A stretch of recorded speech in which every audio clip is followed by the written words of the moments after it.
What is up, everybody? It's Kamikaze here today, and today I wanted to talk about the Call of Duty Mobile state of the game. Now, this is something I don't hear a lot of Call of Duty Mobile YouTubers talking about, so I figured, I should bring it over here and talk about it every once in a while. I think it's an interesting topic, and it's something that a lot of people have opinions about, so we're gonna get right into it, guys. Please like and subscribe. It helps me out so much.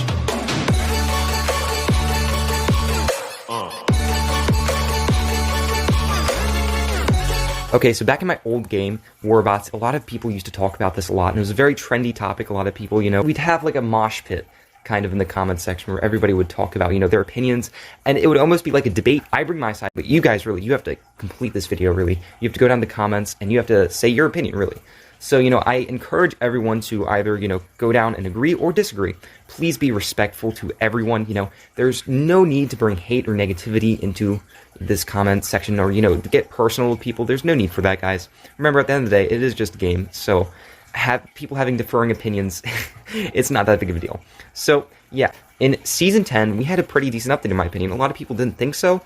Maybe because, the Season 9 was so big, like Gunsmith was huge, and Season 10 was a little bit of a smaller update. However, I feel like we got some pretty decent things. We got some bug fixes. There were some broken things that went on in, Season 9, and they got fixed. We also got a lot of new maps and new content, so I felt like it was a pretty decent update. However, for Season 11, there were going to be a lot of new changes, and people have been talking about some of the issues that they want to fix, and yeah, so these are some interesting topics here. So the one that I found was Gunsmith bugs. Yes, Gunsmith, at the end of the day, you could have it optimized to infinity, and, you could go in and you can do everything you possibly can as a developer to try and make it as good as possible and as bugless as possible. But bugs are going to turn up, okay? It's going to happen. So there were some Gunsmith bugs, especially visual bugs, where basically, your gun, if you put on different attachments, it would basically ruin the style of the gun if you had, like, a really good high-tier gun. So that really annoyed a lot of people, because if you're spending a couple $100s on a gun, which, by the way, is outrageous, and we'll get into that later, but if you're spending a couple $100s on a gun, I think it's perfectly reasonable to want to put attachments on it and not have to, like, ruin what it looks like. I think that's perfectly reasonable, and so I think in Season 11, we're going to get a fix to that. A lot of people have been advocating for that, so hopefully that happens. It is very frustrating, and I think, it's just a visual change. It's nothing that, we need to riot about. But, it's a pretty big deal when you were spending a couple $100s on guns, which is crazy, but I mean, after you spend that money, you definitely want to have that gun actually usable, and if it doesn't have that effect, then why even pay for it? So I think it's hurting Activision's wallet as well, so they're of course going to fix that, because if people can't really even use those camos, they're not going to buy them. Alright, so the next one is map glitches. So, map glitches, there have been a couple of issues with, again, glitches. Glitches were definitely a big deal, I think, with Season 10. There were a lot of different glitches. But there were certain glitches that I think, they're going to get fixed, and it's not going to be that big of a deal. So, I don't think that's going to be that big of a deal. Like other glitches, other than the Gunsmith bugs, there weren't way too many, but they're going to get fixed, hopefully, in Season 11. Call of Duty Mobile has always been pretty decently fast. With getting glitches out, you just got to report it to them and, tell them about it. Whether that be through, like, Call of Duty Mobile report system or, like, in the Reddit. Yeah. The next one is hackers. Yes, hackers. I really didn't notice too many hackers. However, evidently a lot of people have noticed hackers in Call of Duty Mobile coming back. I haven't noticed it, so I can't really say too much about that one. But, some people have noticed it. So, of course, I think there needs to be an update to the the hacking system. We have had some issues before where people that weren't even hackers were actually getting banned for hacking. So we don't want to advocate that too much, because then there are some issues where innocent people get their accounts banned for like 10 years, even though they did nothing. So there have been some issues actually with that recently as well, not just a couple months ago. Now, the main one that a lot of people have been talking about is bundles only. And I have some interesting opinions on this. I feel like, paying monetization in mobile games is definitely where my strong suit is. Because as some people know, I came from a game that was heavily pay to win. It was horrible, okay, and I don't really like talking about that too much because, oh god, that was a bad chapter in my life, when I spent 2 years on a game that was completely pay to win, had absolutely no future. You had to spend thousands of dollars to max out your hangar. This was Warbots, by the way. Horrible game. Horrible. I would never recommend anybody playing it, and it's gotten worse after I left a year ago. It's gotten even worse. But, spending thousands of dollars and all this pay to win, this was something that, we had talked about before, pay to win, in Call of Duty Mobile back when it was first coming out, and there was some slight pay to win things, you couldn't get guns unless you paid for them, so the community was absolutely freaking out, and rightfully so. I mean, pay to win can be very destructive to a game, and it makes the game just not fun. Well, now pay to win is gone, and people are advocating for bundles only. Now, the jackpot lottery system, really, it's so overused in mobile games at this point, but it's such a profitable source of income. And that's how Call of Duty Mobile has made a lot of money, is by using those jackpot lottery things. Now, I would like to say something about the jackpot lotteries before we get into that. Call of Duty Mobile has to make money. This is a free game.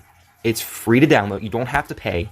That's kind of how mobile works for some reason. Almost all the apps are completely free because everybody likes free. Now, I mean, that's reasonable, and I like that it's free. I love that it's free. But when you're getting to, oh, hey, we need all these better prices and everything, and we don't need jackpots here and there. They got to make money. They got to make money somehow. It's perfectly reasonable to advocate for bundles only, which would basically remove the jackpot lottery system and would basically place it in with bundles where basically you buy it and you know exactly what you're getting. That's perfectly reasonable.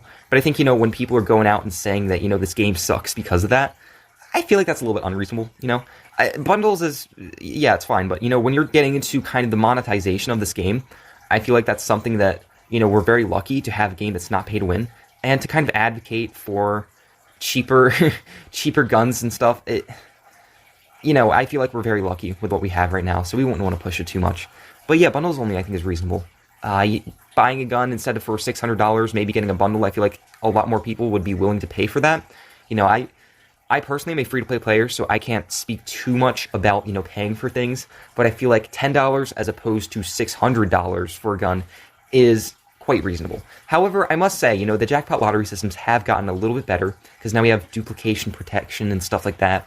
We also have, now some of the lower tier items are actually like purple weapons. Almost all of it is purple weapons for buying, even some of the lower tier. If you're going for that top weapon, then yeah, it's going to cost you a couple $100s, but you can get some pretty decent purple epic stuff just from doing that. So I think, bundles only, go for it, guys. Definitely advocate for that.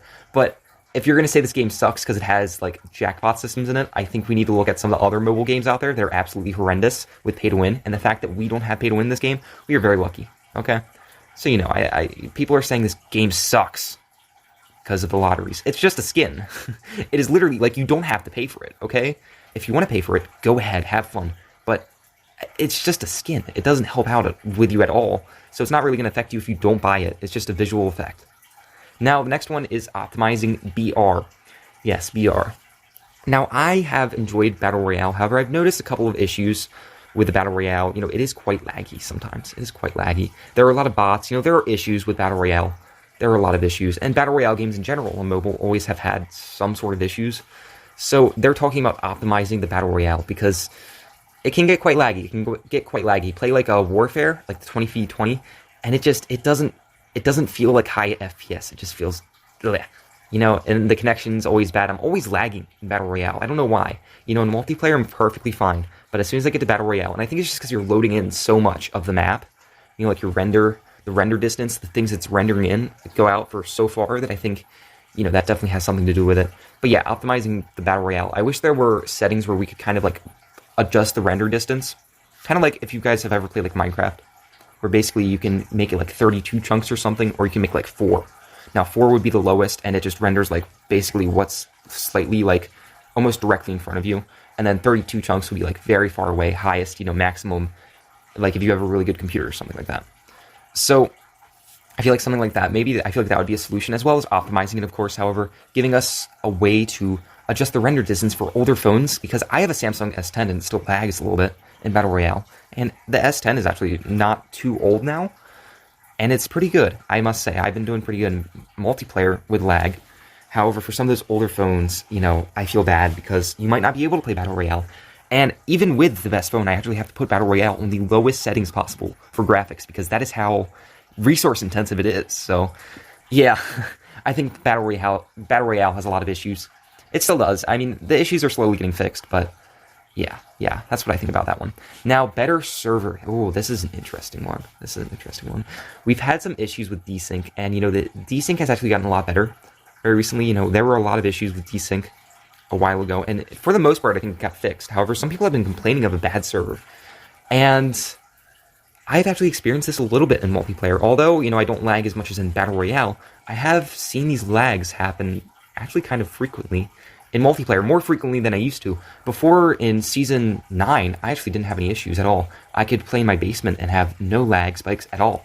now I'm getting into season 10 and I'm starting to get lag spikes, which is weird. You know, my connection isn't great or anything, but it's not bad. So I'm wondering where those lag spikes came in, like what exactly changed. I think it's server side, I really do, because a lot of people are complaining about this as well, that the servers are bad. Evidently, the server actually only basically ticks 12 times per second, which for those of you guys that don't know what ticks are, it basically updates 12 times per second, which is a little bit slow. It's a little bit slow as far as servers go. I don't know if that's for optimization or what, but I think, you know, turning up that tick speed would actually help in terms of like an esport, because then the player is updating a lot faster. So it's a lot easier to kind of like shoot people because they're updating a lot quicker. And so where they are on visually actually is where they are in true life. You know, it's going to update faster essentially. So that's why people are talking about, you know, better server. If you guys have seen the Reddit, and that makes sense. I mean, yeah, I can see that, especially when it's an esport, you want the best server possible. So I definitely would advocate for a better server. Yeah. Now, our next thing would be Overkill, the Overkill perk. Yes, this has been something that everybody's been wanting for like a really long time, and they like have yet to release it. I don't know why. It's a really cool perk. It really is. You basically get two different weapons. You get two different weapons. It's not like a sniper and a pistol. You get like, you could put like an assault rifle, like maybe a SMG, like a QQ9, and then you could have like your DLQ sniper, like the two opposites. So that would be really helpful and versatile for players. You wouldn't have to pick up like a sniper or something like that on the ground. You could just have it in your inventory, and then you could switch in and out. So I'm really excited for this one. I want to use it. Everybody wants to use it.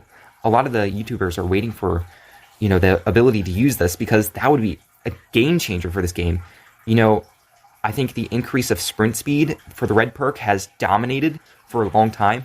And, you know, to have a contender like the Overkill perk, I think that would be an interesting change of the game. And definitely it would change up the meta a lot, which we haven't seen a huge meta change in a little bit. So I'd like to see that. All right, guys. So this is where you guys come in. I want to hear your opinions. I want to hear what you guys have to say. And so go down to the comments and please tell me, you know, do you disagree or do you agree? Again, be respectful, guys. We had some issues last time with one of my videos where I had a very opinionated remark, and a lot of people disagreed, and that's perfectly fine. That's perfectly fine by all means. But, you know, they started attacking me and, you know, calling me interesting names, cursing at me, you know. We don't need that, guys. We just, you know, be positive. Don't be a negative person just for people having different opinions than you. So go down and tell me what you think. I'd love to hear your guys' opinion.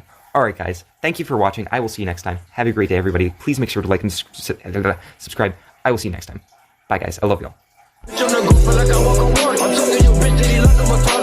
the block on the fuck or a bar. Throw my boy out with his head, we play soccer.